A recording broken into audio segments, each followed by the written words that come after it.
Maithili express की शानदार प्रस्तुति।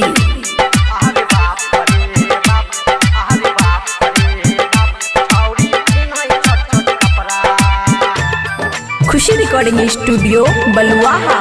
आइलै बंगाल से छौरी, आइलै बंगाल से छौरी, कराही दल कलफरा। अरे बाप रे बाप, अरे बाप रे बाप, छौरी पिन्है छोट छोट कपड़ा। अरे बाप रे बाप, छौरी पिन्है छोट छोट कपड़ा।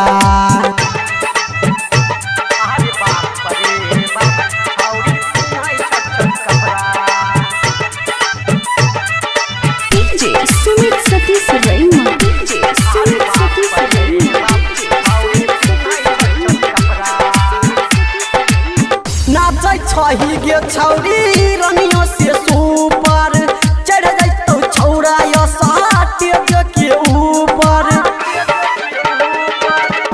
नाचै छही गे छौरी रनियो से सुपर, चढ़ जैतौ छौरा यो साटे के ऊपर।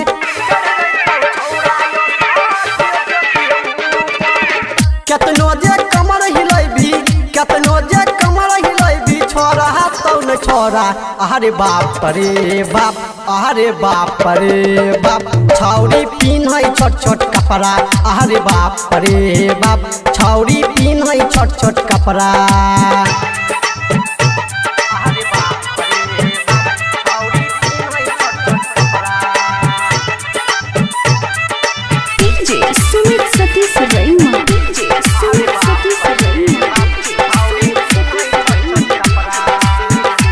हे गई नाचैले अली सादाज के तू टोल गई, राइटर संजीत के तू नाचै छी जोर गई।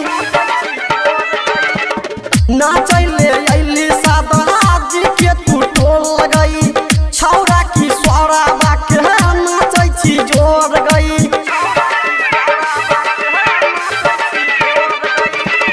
छोड़तौ नहीं छौरा सब, छोड़तौ नहीं छौरा सब, कह रह देतो भोर। अरे बाप रे बाप, अरे बाप रे बाप, छौरी पिन्है छोट छोट कपड़ा। अरे बाप रे बाप, छौरी पिन्है छोट छोट कपड़ा। खुशी रिकॉर्डिंग स्टूडियो बलुआहा।